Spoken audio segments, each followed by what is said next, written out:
제가 출생 연도만 한번 여쭤볼까요? 1965년입니다. 예. 기존에 확인했던 주거지나 등록기준지 등의 변동은 네. 없으시죠? 예. 피고인 일단 이제 선고 바로 진행하겠습니다. 일단 좀 선고 내용이 조금 길어질 수도 있어서 잠시 앉아서 진행하시겠습니다. 자, 피고인은 내란 주요 임무 종사, 직권 남용 및 위증 혐의로 기소되었습니다. 각 죄명별로 공소 사실의 요지와 그에 대한 판단을 살펴보도록 하겠습니다. 그리고 참 요 사건 선고에 앞서서 요 사건은 지금 관련 법령에 따라서 기본적으로 저희가 중계를 해서 재판 진행했고요. 요 선고 관련해서는 실시간 중계 신청이 들어와서 그 부분 허가해서 실시간 중계로 진행되고 있는 점 먼저 고지드립니다. 자, 그러면 일단 첫 번째로 내란 중요 임무 종사 혐의에 대해서 보도록 하겠습니다. 이에 대한 공소 사실의 요지는 다음과 같습니다. 윤석열, 김용현 등은 비상계엄 선포 후 군과 경찰을 동원하여 우선 국회를 봉쇄하고 장악하여 비상계엄 해제 요구안 의결을 저지하는 등 국회를 무력화시킨 다음 비상입법기구를 창설하고 선관위를 장악한 후 부정선거 및 여론조작 관련 증거 확보를 내세워 법률상 근거 없이 선관위에 전산자료를 영장 없이 압수하고 제1야당인 더불어민주당 당사와 등록된 여론조사기관인 여론조사꽃 사무실 등을 장악하는 한편 포고령에 근거하여 국회의원, 정치인 등 주요 인사와 선관위 관계자들을 영장 없이 체포 구금하고 MBC, JTBC, 한겨레, 경향신문 등 정부의 비판적인 입장을 취하는 언론사에 대한 봉쇄 및 단전 단수 조치를 하려고 계획하였다. 이와 같은 모의에 따라 윤석열, 김용현 등은 2024년 12월 3일 22시경을 기하여 전국에 비상계엄을 선포하기로 하고 사전에 국무총리, 법무부 장관, 행정안전부 장관인 피고인, 통일부 장관, 외교부 장관, 국가정보원장만을 대통령실로 불러 피고인에게 국회, 선관위, 민주당 당사, 언론사 등 주요 기관에 대한 시간별 봉쇄 계획 및 특정 언론사 단전 단수 조치 지시가 담긴 비상계엄 관련 문건을 한덕수와 조태열에게도 각 해당 비상계엄 관련 문건을 각각 건네주는 등으로 비상계엄 선포에 따른 조치 사항을 지시하였다. 이후 윤석열, 김용현은 기획재정부 장관, 농림축산부 장관 등 국무위원을 추가로 소집할 것을 지시하였고 22시 16분경 국무회의 구성원 11명이 모이자 국무위원들에게 미리 준비한 계엄 선포문 사본을 나눠주며 비상계엄을 선포하겠다고 통보한 후 대접견실에서 나와 대국민 담화를 발표하고 비상계엄을 선포하였다. 이후 김용현은 미리 작성하여 가지고 있던 포고령을 계엄 사령관에게 건네주면서 이를 발령하라고 지시하였고 이에 따라 박안수는 23시 23분경 포고령을 발령하였다. 피고인은 비상계엄을 선포한 22시 27 윤석열은 비상계엄을 선포한 22시 27분경부터 다음날 04시 26분경 비상계엄 해제를 발표할 때까지 군인과 경찰 공무원 등으로 하여금 국회를 봉쇄하고 국회, 선관위의 과천청사, 관악청사, 수원선거위원회, 선거연수원, 민주당 당사, 여론조사꽃을 장악하며 포고령에 근거하여 국회의원, 정치인 등 주요 인사와 선관위 관계자들을 영장 없이 체포 구금하고 부정선거 및 여론조작 관련 증거 확보를 구실로 내세워 법률상 근거 없이 선관위의 전산자료를 영장 없이 압수하며 군 병력을 국회의사당에 침투시켜 국회의원들의 비상계엄 해제 요구안에 의결을 저지하고 국회를 무력화시켜 헌법기관인 국회 및 선관위의 권능행사를 불가능하게 하고 정부의 비판적인 입장을 취하는 특정 언론사에 대한 봉쇄 및 단전 단수 조치를 함으로써 헌법 또는 법률이 정한 절차에 의하지 아니하고 언론 출판 자유 등을 침해하려는 국헌문란의 목적으로 국군 방첩 사령부 등 무장 군인 1,600여 명과 경찰관 약 3,790명 등을 동원하여 국회, 선관위, 민주당 당사, 여론조사꽃 등을 점거, 출입 통제하는 등의 방법으로 강압하여 한 지역에 평원을 해하는 폭동을 일으켰다. 피고인은 이와 같이 계엄 선포 당일 대통령실에 도착하여 윤석열로부터 오늘 밤 비상계엄을 선포하겠다는 취지의 말을 듣고 김용현을 통하여 국회, 민주당사 등 주요 기관 봉쇄 계획 및 특정 언론사에 대한 단전 단수 조치 지시 문건을 받아 이에 관한 지시를 받은 후 이를 이행하기로 마음먹고 비상계엄이 선포된 후 국회 주변에 서울경찰청 소속 기동대가 배치되어 국회를 통제하고 포고령이 공포된 상황에서 23시 34분경 서울정부청사 12층에 있는 본인의 집무실에서 경찰청장인 조지호와 통화한 이후 계속하여 23시 37분경 소방청 상황 판단 회의를 주재하고 있던 소방청장 허석권에게 전화하여 특별한 사건 사고에 소방이 출동한 것이 있는지, 소방청이 단전단수 요청을 받은 것이 있는지를 묻고 한겨레, 경향, MBC, JTBC, 김어준 뉴스공장에 24시에 경찰이 투입된다. 연락이 가면 서로 협력해서 적절한 조치를 취해라 라는 취지로 말하며 특정 언론사 단전 단수에 대한 협조를 지시하였다. 이로써 피고인은 윤석열, 김용현 등과 순차 공모하여 윤석열로부터 받은 국회 등 주요 기관 시간대별 봉사 계획 및 특정 언론사 단전 단수 조치 지시를 소방청장에게 전달하면서 소방청으로 하여금 경찰과 협력하여 특정 언론사 건물 5곳에 대한 단전 단수 조치를 시행하도록 지시함으로써 위 내란 행위에 대한 주요 임무를 종사하였다. 이러한 공소 사실에 대해서 피고인 및 변호인의 주장 중에 공소장 일본주의 위배에 대한 주장을 먼저 살펴보면, 피고인 및 변호인은 이 사건 공소장에는 피고인이 관여하지 않은 비상계엄 및 내란 행위에 대한 상세한 기재가 있고, 피고인에 대한 공소 사실과 직접적인 관련이 없는 부분이 다수 기재되어 있으며, 여러 관계자들의 행위를 연결하여 기재함으로써 법관으로 하여금 불필요한 선입견이나 예단을 가지도록 하고 있어 공소장 일본주의에 위반된다라는 취지의 주장을 하고 있습니다. 이 사건 공소 사실에 구속요건적 행위에 해당하는 사실 이외에 사건의 배경, 전제 사실, 공모에 이르게 된 경위 등 다소 장황하게 기재되어 있는 부분은 있으나, 이 사건 공소 사실 중 내란 주요 임무 종사 부분은 윤석열을 우두머리로 하는 내란죄를 전제로 하는 것으로서 집합범인 내란죄의 특성상 피고인의 행위만을 단일 범죄나 사건으로 특정하기 어렵고, 피고인을 비롯한 내란 우두머리 및 여러 주요 임무 종사자들의 행위를 기재해야 할 필요성이 있으며, 이 사건 공소 사실의 적용 법조 및 죄명에 의하면 피고인에 대한 공소는 내란 중요 임무 종사, 직권남용 권리행사 방해, 위증 등에 대해서만 제기된 것이 분명하다는 점을 종합하여 보면, 이 사건 공소장 기재가 법관에게 예단을 생기게 하여 범죄 사실의 실체를 파악하고 심증을 형성하는 데 장애를 일으킬 정도에 이르렀다고 보기는 어렵습니다. 그래서 이에 대한 주장은 받아들이지 않습니다. 다음으로 피고인에 대한 내란 주요 임무 종사 성립 여부에 대한 판단을 하기에 앞서서 윤석열과 김용현 등의 내란죄 성립 여부를 살펴보면, 이 법원이 적법하게 조사하여 채택한 증거들에 의하면 다음과 같은 사실이 인정됩니다. 윤석열은 계엄 당일 19시경부터 19시 30분경 사이에 김용현과 함께 대통령 안전 가옥에서 조지호 김봉식을 만났고, 그 자리에서 동석한 김용현은 윤석열이 지켜보는 가운데 조지호 김봉식에게 계엄군의 출동 시각과 출동 장소를 의미하는 22시 국회, 23시 민주당사 등과 같이 기재된 문건을 교부하였습니다. 이후 서울경찰청으로 복귀한 김봉식은 19시 50분경 여의도 인근에 배치된 경찰 기동대 현황을 파악하였고, 20시 07분경 조지호에게 전화를 걸어 여의도 인근에 4-5개의 기동대가 있다고 보고하였으며, 서울경찰청 경비부장을 통해 광화문 타격대에 여의도 배치를 지시하였다. 윤석열이 22시 27분경 비상계엄을 선포하자 조지호와 김봉식은 22시 30분경 경찰 300여 명을 국회 주출입문 및 담장 중심으로 배치하였고, 조지호가 22시 45분경 김봉식과 통화를 통해 국회 출입 차단을 지시하자 22시 47분경부터 국회 출입이 전면적으로 차단되었다가 23시 07분경 국회의원, 보좌관, 국회 직원 등은 신분 확인을 거쳐 출입하도록 하였다. 조지호는 23시 23분경 포고령 발령 사실을 알게 되었고, 윤석열로부터도 23시 28분, 30분, 34분에 걸쳐 전화를 받아 국회 통제와 관련된 지시를 받았다. 결국 23시 37분경부터 다음날 01시 45분경까지 국회의 출입이 전면적으로 차단되었다. 또한 김용현의 지시를 받은 육군 특수전 사령부 사령관 곽종근은 22시 30분경부터 22시 31분경 사이에 707 특수임무단 소속 2개의 지역대에 헬기를 통한 국회 투입을 지시하였고, 수도방위사령관 이준우도 비상계엄 선포 후 수도방위사령부 소속 군인들과 함께 국회로 출동하였다. 707 특수임무단 소속 군인들은 국회 경내 운동장에 도착한 후 본관으로 이동하여 국회 본관으로 들어가는 출입문을 확보하고자 하였고, 그 후 일부는 국회 본관 유리창을 깨고 본관 내부로 진입하였다. 제1공수여단 소속 군인들도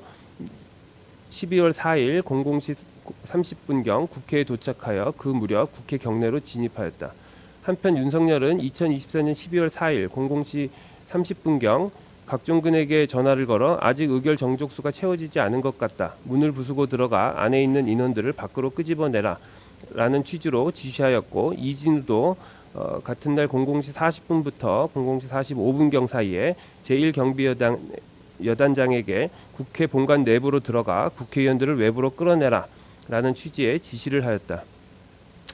정보사령부 소속 군인 10여 명은 비상계엄 선포 후 선관위 과천청사에 진입해 선관위 직원들의 휴대전화를 압수하고 외부 연락 차단, 출입 통제 등을 하였고, 선관위 서버 등의 전산 시스템을 촬영하기도 하였으며, 제3공수여단 소속 군인들은 선관위 과천청사와 수원에 있는 선거연수원으로 출동하였고, 제9공수여단은 선관위 과천청사에 출동하였다. 또한 곽종근은 비상계엄 선포 무렵 민주당 사로에 편의대 출동 지시를 하였고, 제9공수여단 소속 군인들에게는 서울 서대문구에 위치한 여론조사 꽃으로의 출동을 지시하였다. 민주당사로 이동 중이던 제1공수여단 소속 군인들은 국회의 비상계엄 해제 요구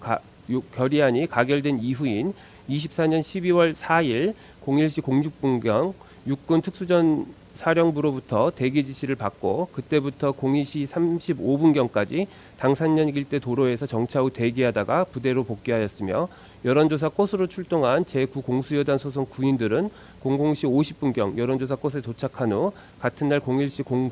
09분경까지 건물 앞을 정부한 채 외부인들의 출입을 통제하였다. 이러한 사실에 비추어 판단하건대 윤석열, 김용현 등은 국회와 야당 강사 및 언론사를 물리적으로 봉쇄하여 이들의 기능을 마비시키거나 독립된 헌법기관인 선관위를 영장 없이 압수수색하고자 하였는데, 이는 헌법의 대의제 민주주의, 민주적 기본질서의 규범적 효력을 상실케 하고 헌법에 의하여 설치된 국가기관인 국회의 권능 행사를 불가능해 하려는 국헌문란의 목적 아래 이루어진 행위들로 판단된다. 윤석열, 김용현 등이 일련의 지휘체계에 따라 집단적으로 다수의 군병력 및 경찰력을 동원하여 국가기관인 국회, 선관위를 점거, 출입 통제하고 그 활동을 제한하려 한 이상, 윤석열, 김용현 등은 국헌을 문란하게 할 목적으로 다수인이 결합하여 유영력을 행사하고 해악을 고지함으로써 한 지방의 평온을 해할 정도의 위력이 있는 폭동, 즉 내란 행위를 일으켰다고 판단된다.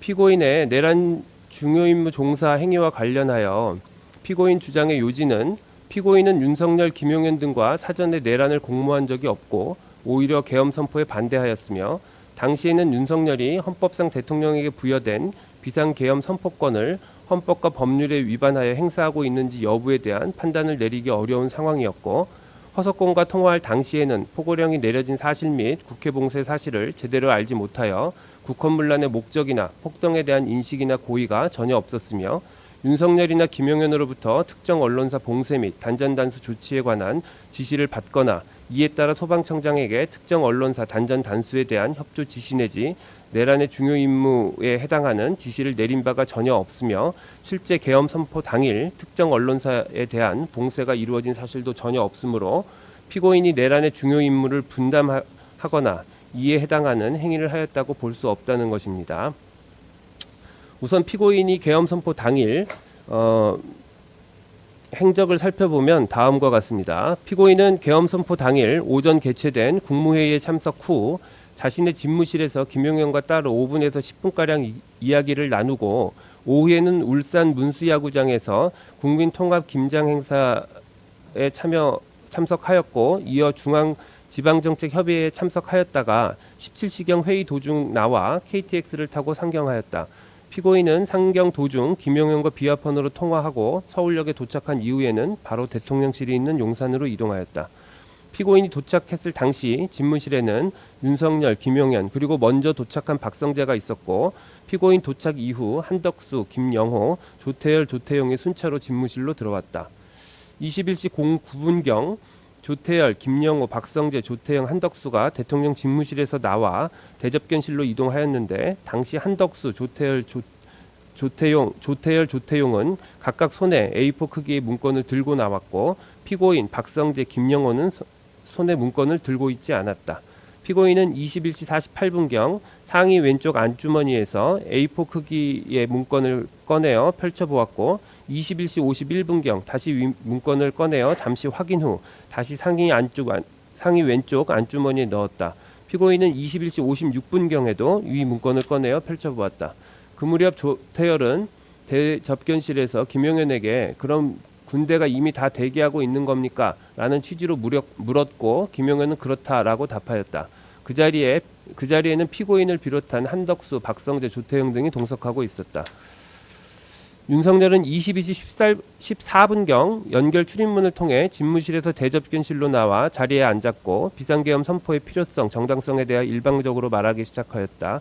그리고 오영주가 22시 16분경 도착하여 국무회의 구성원 총 11명이 모이게 되자 김용현은 복사한 비상계엄 선포문을 참가자들에게 나누어 주었다. 윤석열은 22시 18분경 대접견실 자리에서 일어나 김용현과 함께 나갔고 이후 대국민 담화를 발표하며 22시 27분경 비상계엄을 선포하였다. 비상계엄 선포 후 윤석열은 23시 31분경 대접견실로 돌아와 자리에 앉았고 22시 32분경 최상목에게 조속히 예비비를 확보하여 보고할 것, 국회 관련 각종 자금을 완전 차단할 것, 국가 비상 입법기구 관련 예산을 편성할 것이라는 취지가 기재된 문건을 교부하였다. 피고인과 한덕수 이외의 나머지 사람들은 22시 42분경 대접견실을 퇴장하기 시작하였고 피고인과 한덕수만이 22시 54분경부터 약 11분간 대접견실에 남아 있었다. 그 시간 동안 피고인은 자신의 상의 왼쪽 주머니에 소지한 문건들을 꺼내어 일부를 한덕수에게 건네주거나 손으로 짚어가며 한덕수와 대화를 나누었고 대화가 끝나자 피고인과 한덕수는 23시 05분경 각자 문건을 챙긴 후 대접견실에서 퇴장하였다. 대통령실에서 나온 피고인은 정부 종합청사로 돌아와 23시 34분경 본인의 집무실에서 조지호에게 전화를 걸었고 조지호와 통화가 종료된 직후인 23시 37분경 허석권에게 전화를 걸어 통화하였다. 이후 피고인은 2024년 12월 4일 자정부터 00시 30분경까지 정부 서울청사에서 행정안전부 실장급 긴급 간부회의를 주재하였고 01시경 정부 청사에서 자택으로 귀가하였다가 다시 03시 11분경 비상계엄 해제를 위한 국무회의에 참석하기 위해 대통령실 대접견실에 도착하였다. 이런 사실관계를 바탕으로 먼저 주요 기관 봉쇄 계획 및 단전단수 조치 문건의 존재 여부와 그 구체적인 내용에 대해서 살펴보면 다음에서 살피는 각 사실들을 종합하여 볼 때 주요 기관 봉쇄 및 단전단수 조치 문건은 존재하고 위 문건에는 군, 경찰이 투입되어 봉쇄할 기관과 투입 시간대가 기재되어 있었으며 소방청은 특정 언론사 단전단수를 이행한다는 취지의 내용도 포함되어 있었던 것으로 판단됩니다. 우선 김용현은 2025년 10월 23일 헌법재판소에 윤석열 대통령 탄핵 사건의 증인으로 출석해서 제가 비상계엄을 주도하는 주무장관으로서 윤석열의 지시에 따라 국무총리, 기획재정부 장관, 외교부 장관, 행정안전부 장관, 경찰청장에게 건넬 협조사항 문건을 작성하였고 준비한 문건은 총 6에서 7장 정도이다. 조지호 김봉식에게 건넨 문건에 22시 국회, 23시 민주당 당사 이런 내용이 적혀 있었는데 앞의 숫자는 시간을 의미하고 정확히는 기억나지 않지만 뒤에 장소에 민주당 당사, 선관위, 국회, 방송사, MBC, 여론조사 꽃 등이 적혀 있었다. 행정부 장관의 문건에 있는 내용은 경찰청장에게 건넨 문건과 똑같은 내용이다 라고 진술하였다. 조지호 김봉식, 조지호의 배우자가 이 법정에서 증언한 바에 따르면 윤석열이 동석한 자리에서 김용현이 조지호와 김봉식에게 교부한 문건에는 22시 국회, 23시 민주당 당사라고 기재되어 있었고 그 밑에도 이런 식으로 기관명이 쭉 기재되어 있었으며 그 중에는 MBC, 여론조사 꽃 등의 단어도 기재되어 있었다. 피고인도 이 법정에서 대통령실 집무실 원탁위에 소방청 또는 소방청장, 24시, 단전 단수, JTBC, MBC, 한겨레, 경향신문 등의 단어가 기재된 문건을 보았다라는 취지로 진술해서 단전 단수를 지시하는 내용의 문건의 존재 자체는 인정하고 있고 그 내용은 김용현, 조지호, 김봉식 등의 진술과도 일부 일치한다. 조지호, 김봉식은 비상계엄 선포 무렵 국회 주변에 경찰 기동대를 배치하고 비상계엄 선포 후 국회의원 등의 출입을 제한하였으며 김용현의 지시로 군인들의 국회 경내 및 본관에 출입을 김용현의 지시로 군인들이 국회 경내 및 본관에 진입하였을 뿐만 아니라 선관위 과천청사, 관악청사, 수원선거연수원, 민주당 당사, 여론조사 꽃에도 출동한 바 있다. 여기에다가 윤석열, 김용현은 경찰력이 주로 투입되고 군 병력은 숙련된 간부 위주로만 투입하기로 계획하고 있었다는 취지로 진술하고 있는 점, 김용현은 병력을 투입할 우선순위는 국회와 선관위였고 민주당 당사와 여론조사 꽃은 우선순위에서 떨어지는 곳이었다. 여기는 병력이 제한되다 보니까 시간을 봐서 병력을 투입하는 걸로 그렇게 생각하고 있었다. 라고 진술하기도 한 점을 더하여 볼 때 결국 주요기관 봉쇄 계획 및 단전단수 조치 지시 문건은 윤석열, 김용현 등 내란 집단의 내란 행위에 대한 구체적인 실행 계획에 해당하고 비상계엄의 선포 및 이에 따른 구체적 폭동 행위의 전개 과정을 종합하여 볼 때 실제 내란 행위 과정에서도 위 문건에 기재된 내용이 상당수 이행되었거나 적어도 실행의 착수에 이르렀으므로 위 문건은 존재한다고 판단된다. 다음으로 피고인은 윤석열로부터 주요기관 봉쇄 계획 및 단전단수 조치 지시 문건을 교부받고 특정 언론사에 대한 단전단수 이행을 지시받았는지 여부를 살피건대 이도 다음에서 살피는 사실과 사정 등을 종합하여 보면 피고인이 위 문건을 교부받고 특정 언론사에 대한 단전단수 이행 지시를 받은 것으로 판단됩니다. 관련 사실은 김용현이 윤석열의 지시로 국무총리, 행정안전부 장관, 외교부 장관, 기획재정부 장관, 경찰청장 등에게 교부할 문건을 만들었고 실제 한덕수, 조태열, 최상목, 조지옥, 김봉식에게 해당 문건들이 교부되었다. 더구나 윤석열은 김용현이 19시경 찾아와 국회 외곽은 경찰이 경비를 서야 할 것 같다고 하길래 내가 경찰청장에게 전화를 걸어 바꿔주려고 하다가 서로 지휘, 소관부서가 아니기 때문에 조지호와 김봉식을 삼청동 안전가옥으로 오라고 하고 김용현을 데리고 들어갔다. 거기서 잘 협조해달라고 했다. 라거나 김용현이 국회 바깥 외곽을 경찰 지원을 받았으면 좋겠다고 하길래 경찰청장 및 서울경찰청장을 연결시켜 주었다. 라고 각 진술하고 있는 점을 더하여 볼 때 김용현이 내란 행위에 대한 세부적인 실행 계획을 수립하고 윤석열은 각 부처의 소관 부서나 지휘 감독 관계를 염두에 두면서 윤석열이 수립한 계획을 구체적으로 지시한 것으로 보인다. 그런데 주요기관 봉쇄 및 단전단수 조치 지시 문건의 내용은 경찰청, 소방청과 관련된 업무이고 경찰청과 소방청을 지휘할 권한이 있는 소관 부처는 행정안전부 장관이므로 그 장관인 피고인도 위 문건을 교부받았을 것으로 보인다. 또한 피고인은 허석권에게 전화를 걸어 경찰이 24시 특정 언론사에 대한 진입 계획을 알려주며 특정 언론사 단전 단수를 언급한 사실이 있는데 이는 주요 기관 봉쇄 계획 및 단전 단수 조치 지시 문건의 내용과도 일치하며 계엄 당일 소방청에 경찰의 특정 언론사 진입 계획 및 단전 단수에 대해서 언급한 사람은 피고인이 유일하다. 대통령 CCTV 영상에는 피고인이 여러 차례 상의 왼쪽 안주머니에서 문건을 꺼내어 펼쳐 보이며 확인하는 장면, 대접견실에서 다른 사람들이 모두 퇴장한 상황에서 피고인이 문건을 꺼내어 한덕수에게 보여주며 설명하는 장면이 녹화되어 있다. 피고인은 21시 14분경 다시 직무실에 잠깐 들어간 자리에서 원탁 위에 놓인 언론사 단전 단수에 대한 계획이 기재된 문건을 얼핏 보았을 뿐이고 상의 안쪽 안주머니에 있는 문건은 주요기관 봉쇄 계획 및 단전단수 조치 지시 문건이 아니다 라는 취지로 주장한다. 그러나 피고인 스스로도 본인이 세 차례에 걸쳐 상의 안주머니에서 꺼내 펼쳐보고 약 11분간 한덕수와 주고받고 손으로 짚어가며 대화를 나눈 문건이 무엇인지 특정조차 하지 못하고 단지 해당 문건이 당일 울산 국민통합 김장 행사 등 관련 인터뷰 자료 일정표 등일 것이라는 가능성만 제기하고 있을 뿐인데 한덕수는 당시 대접견실에서 피고인으로부터 당일 일정에 대한 이야기를 들은 기억이 없다라는 취지로 진술하고 있다. 또한 피고인은 국민통합 김장 행사에 같이 동행한 아내와 연락 없이 서울로 왔기 때문에 아내의 귀가를 걱정하며 일정표를 봤던 것 같다라는 취지로도 주장하나 피고인은 서울행 KTX 열차에 탑승하고 난 이후인 18시 20분경 이미 아내와 통화를 하였고 피고인이 한덕수와 대화를 나눌 시점에는 일정상 피고인의 아내가 이미 김포에 도착해 있었을 것으로 보이는 점 등을 고려할 때 피고인의 위 주장은 그대로 신빙하기가 어렵습니다.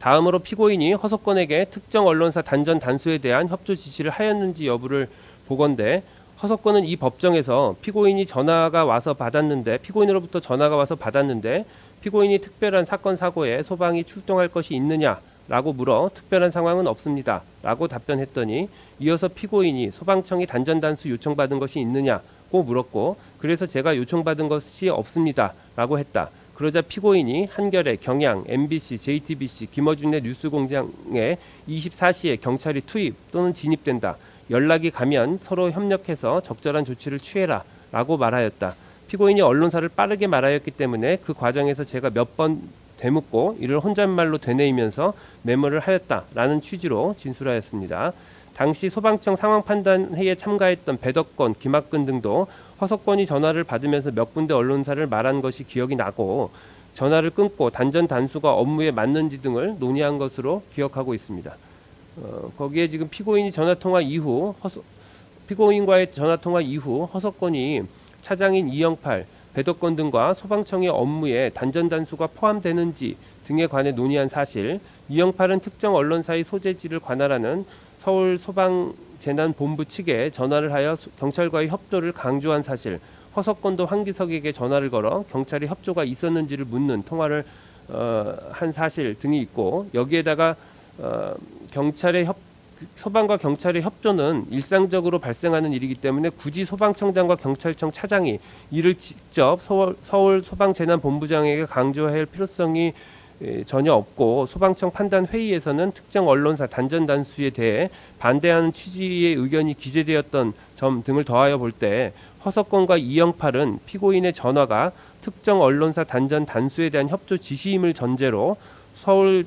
소방재난본부의 단전 단수에 대한 직접적인 언급은 최대한 자제하면서도 경찰로부터 단전 단수 협조 요청이 온 것이 있는지를 확인하고 향후 있을 경찰의 단전 단수 협조 요청에 대비하여 서울소방재난본부 차원의 대응을 강조하는 등 피고인의 지시에 부합하는 후속 행위를 한 것으로 보입니다. 따라서 피고인이 허석권에게 한 전화를 단순 업무 협조 내지 협조 요청으로 볼 수는 없고 행정안전부 장관인 피고인이 직접 그 소속 외청인 소방청의 장에게 특정 언론사에 대해 경찰이 투입되는 것과 관련한 구체적인 업무 지시를 한 것으로 봄이 타당합니다.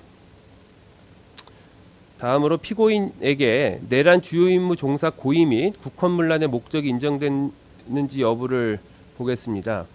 국헌문란의 목적은 범죄 성립을 위하여 고의 외에 요구되는 초과주관적 위법 요소로서 엄격한 증명사항에 속하나 확정적 인식임을 요하지는 아니하며 다만 미필적 인식만 있으면 족합니다. 한편 내란죄는 다수인이 집단을 이루어 국헌문란 행위라는 하나의 내란 행위에 나아가는 것이므로 내란 행위를 포괄적으로 인식, 용인하고 있는 이상 내란 집단의 구성원 각자가 내란을 구성하는 모든 개별적, 구체적 행위, 즉 내란 집단의 행위라고 인정되는 모든 행위에 대하여 이를 구체적으로 인식하거나 관여할 필요는 없고 전체적으로 내란의 각자가 가공하는 의사를 가지고 이에 기여한 바가 있는 이상 내란죄의 죄책을 질 수밖에 없습니다.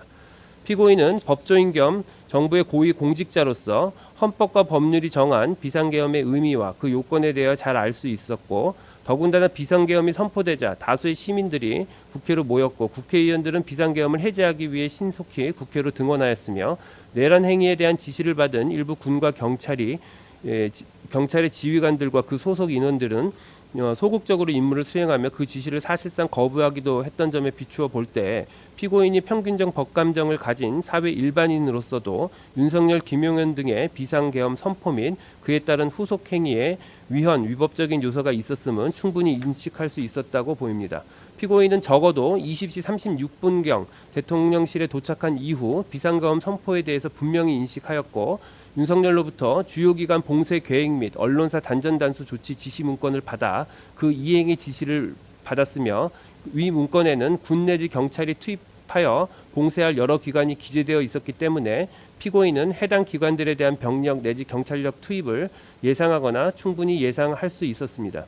피고인은 윤석열로부터 위 지시 문건을 교부받은 것에 그치지 않고 그 내용에 따라 직접 경찰청장에게 특정 언론사 단전 단수에 대한 협조를 지시하였습니다. 특정 언론사에 대한 단전 단수 조치는 내란 행위의 국헌문란의 목적 달성을 위한 직접적인 계획과 그 수단의 일부로서 내란죄의 중요 임무에 해당하고 정권의 비판적인 언론사들의 물리적 강제력을 행사하는 것은 내란 행위에 대한 비판 여론의 결집을 저해하고 전체 내란 행위를 용이하게 하여 내란 행위에 의해 달성한 상태를 공고히 하기 위한 것이었습니다. 더구나 피고인은 허석권과의 통화 직전 조지호와의 통화를 통해 국회 상황을 알 수 있었을 것으로 보이는데, 이에 대하여 피고인은 당시 조지호가 대통령과 통화를 하고 이어서 그 지시사항을 하달하느라 피고인과는 제대로 통화하지 못하였다고 주장하나, 조지호의 이 법정 및 대통령 탄핵 사건에서 증언한 내용, 통화 시간 등이 비추어 볼 때 피고인은 조지호와 실질적인 통화를 했던 것으로 보입니다. 또한 당시 비상계엄 선포 및 포고령 발령, 경찰의 국회 출입 통제 등은 여러 언론에서 톡보로 보도되고 있었던 점, 피고인은 조지호, 허석권과 통화를 하기 전까지 강원도지사, 서울시장 등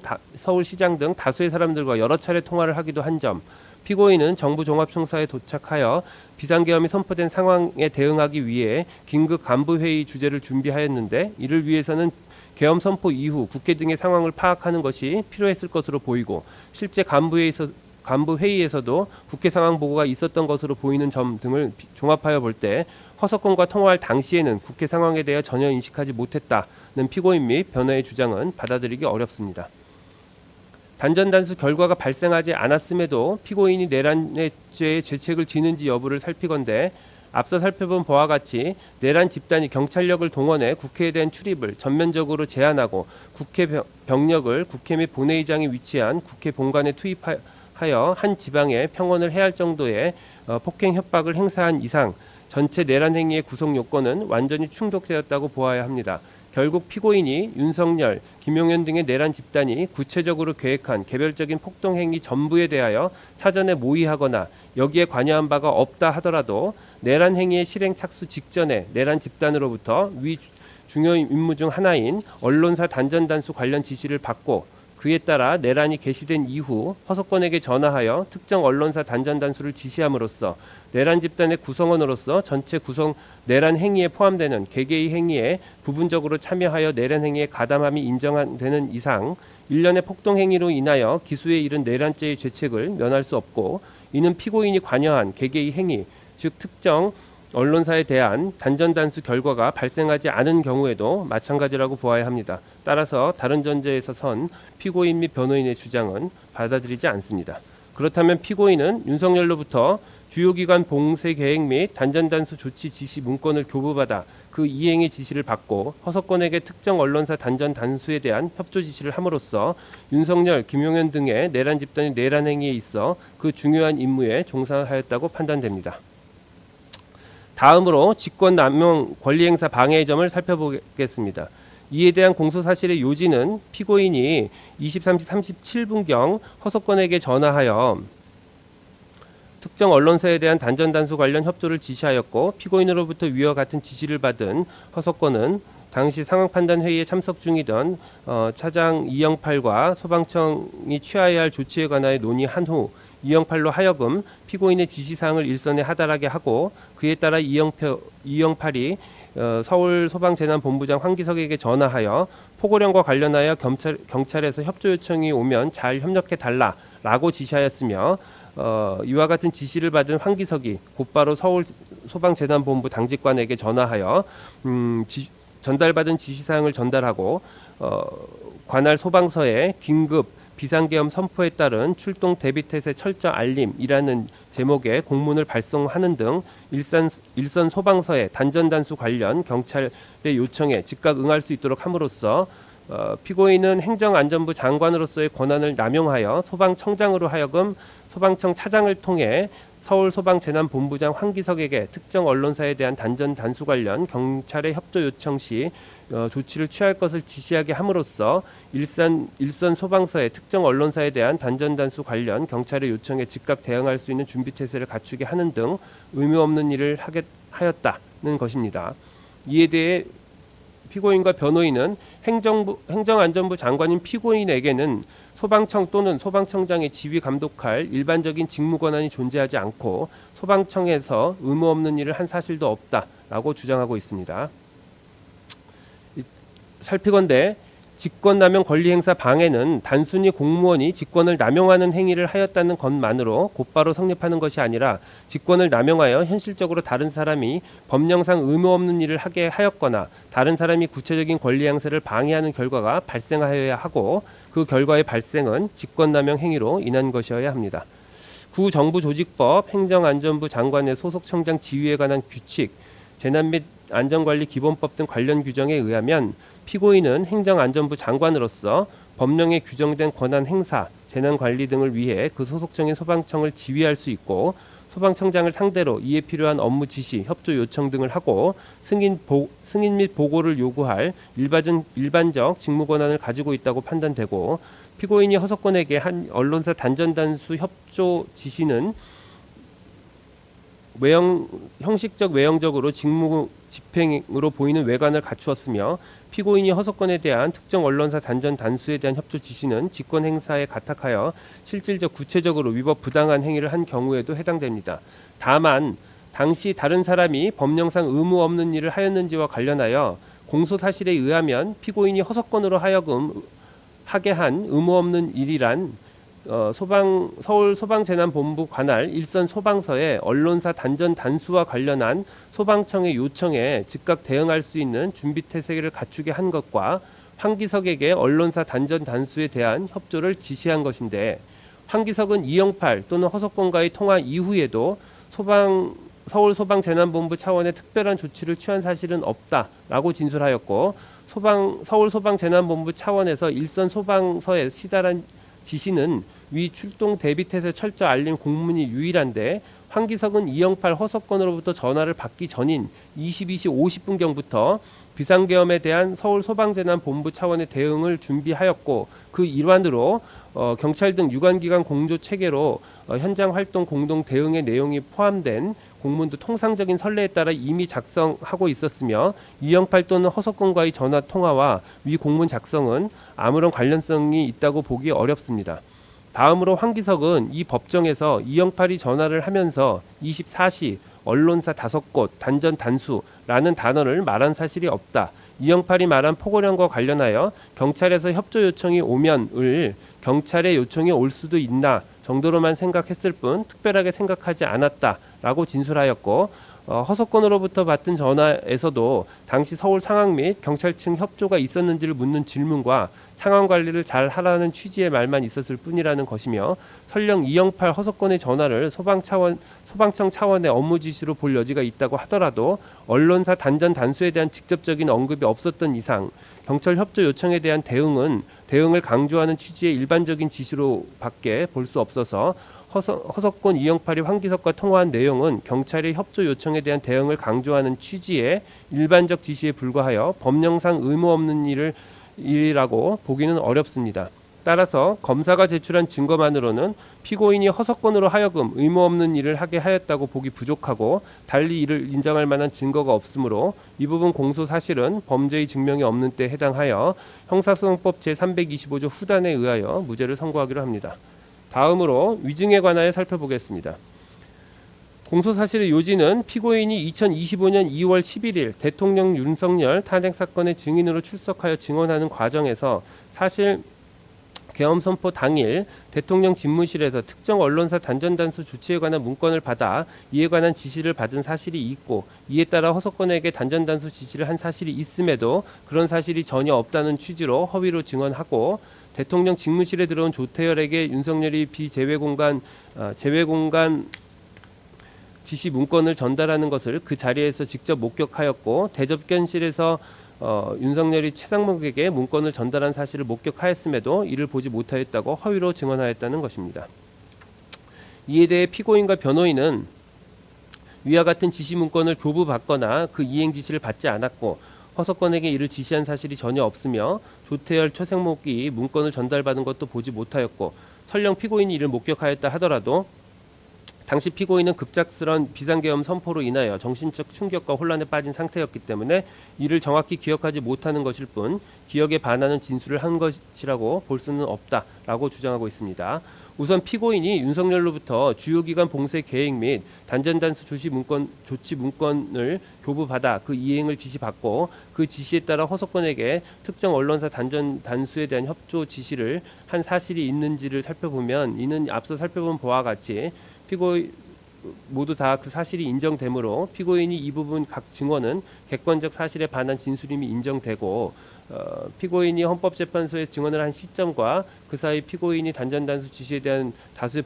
보도가 있었던 점 등을 비추어 볼 때 피고인이 불과 3개월 만에 그 기억을 모두 상실하였다라고 보기도 어렵습니다. 그래서 이 부분은 유죄로 인정합니다. 다음으로 조태열 문건 관련 증언의 경우 조태영이 대통령 집무실에 들어갈 당시 피고인은 이미 한덕수, 박성재 등과 함께 집무실에 입실해 있는 상태였고 당시 상황에 대해서 조태열은 제가 집무실에 도착한 이후 반대하는 입장을 말하고 이에 대해 윤석열이 대답을 한다고 10여 분이 흐른 것 같다. 다른 사람들은 그 시간 동안 말할 틈도 없었다. 제 입장에서는 좀 거들어주기를 바랬다. 라는 취지로 진술하기도 한 점을 종합해 볼 때 당시 집무실에 있었던 사람들은 대화의 화자인 윤석열과 조태열에 집중할 수밖에 없었던 상황으로 보입니다. 또한 조태열의 진술에 의할 때 윤석열은 제외공간 지시 문건을 조태열에게 집무실 원탁 위로 던지듯이 건네주었고 당시 집무실의 자리 배치 등을 고려해 볼 때 피고인이 이를 보지 못했다고 보기는 어렵습니다. 더구나 당시 피고인과 함께 대통령 집무실에 있었던 김영호는 윤석열이 조태열에게 제외공간 지시 문건을 교부한 것을 보았다라고 진술하였고 김용현도 당시 집무실에서 제가 직접 외교부 장관에게 문건을 줄 수 없는 상황이라 대통령님께 전달해 드려서 대통령님께서 외교부 장관에게 문건을 건네주었다라는 취지로 집무실의 상황을 상세히 진술한 점 등을 종합하여 볼 때 피고인은 윤석열이 조태열에게 지시 문건을 전달하는 장면을 목격한 사실에 대하여 위증을 한 것으로 판단됩니다. 그래서 이 부분도 유죄로 인정합니다. 최상목 문건 관련 위증의 점에 대해서 보건대 대통령 접견실 CCTV에 의하면 윤석열이 최상목에게 예산 관련 지시 문건을 건네줄 당시 단순히 피고인이 얼굴과 몸이 윤석열과 최상목 쪽을 향하고 있었던 장면은 확인이 되지만 피고인이 이를 주시하고 있었는지는 정확히 확인되지 않습니다. 거기다가 피고인이 최상목에게 예산 관련 지시 문건을 건네줄 당시에 윤석열을 기준으로 왼쪽에는 박성재, 송미령 피고인 순으로 착석해 있었고 오른쪽에는 정진석이 착석해 있었으며 테이블 끝에는 신원식이 착성돼 있었는데 송미령, 정진석, 신원식도 윤석열이 최상목에게 A4 용지 한 장을 건네는 것을 본 적이 없다거나 기억이 나지 않는다는 취지로 진술하고 있고 한편 당시 대접견실에 있던 상당수 국무위원들은 윤석열로부터 급작스럽게 비상계엄 선포 계획에 대해 들었고 실제로 그 계획에 따라 비상계엄이 선포되자 상당히 당황스러웠을 것으로 보이고 당시 상황 또한 매우 어수선했던 것으로 보이며 이로 인해 국무위원들은 대접견실에서의 상황에 대해서 다소 실제와 다르게 진술하거나 제대로 기억하지 못하고 있기도 했던 점 등을 종합해 볼 때 피고인이 해당 장면을 목격하였다고 하더라도 증언 과정에서 이를 단순히 기억하지 못하였을 가능성도 배제하기는 어렵습니다. 그렇다면 이 부분 공소사실은 범죄의 증명이 없는 때에 해당하므로 형사소송법 제325조 후단에 의해 무죄를 선고하여야 하나 이와 포괄적 관계에 있는 다른 위증죄를 유죄로 인정하는 이상 주문에서 따로 무죄를 선고하지는 않습니다. 마지막으로 피고인의 내란 주요 임무 종사와 유죄에 관한 위증죄에 관한 양형의 이유를 살펴보겠습니다. 내란죄는 국가의 존립과 헌법 기능을 파괴하고 사회의 근간을 뒤흔드는 국가적 범죄로서 그 위험성은 특정 영역에 국한되지 않고 국가 전체에 미친다. 피고인을 비롯한 윤석열, 김용현 등의 내란 행위는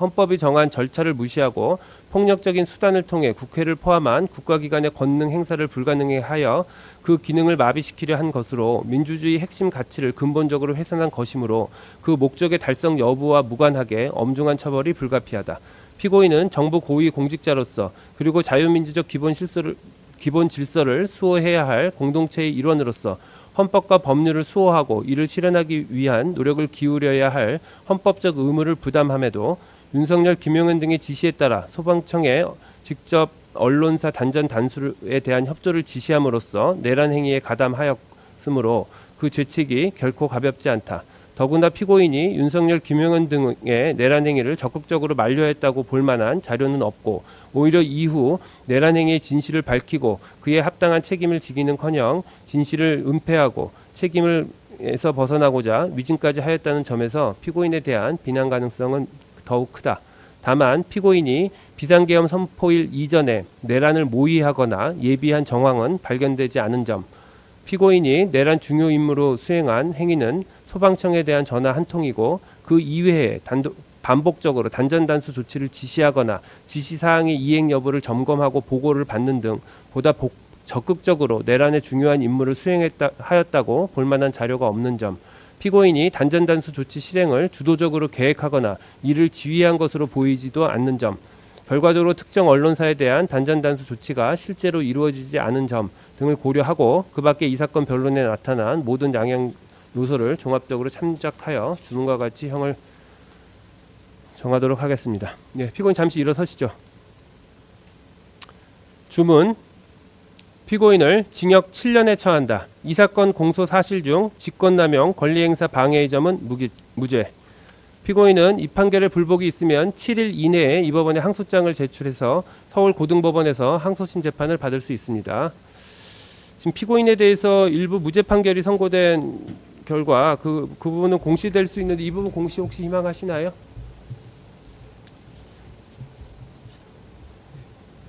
그 부분은 그러면 공시를 원하시나요? 예.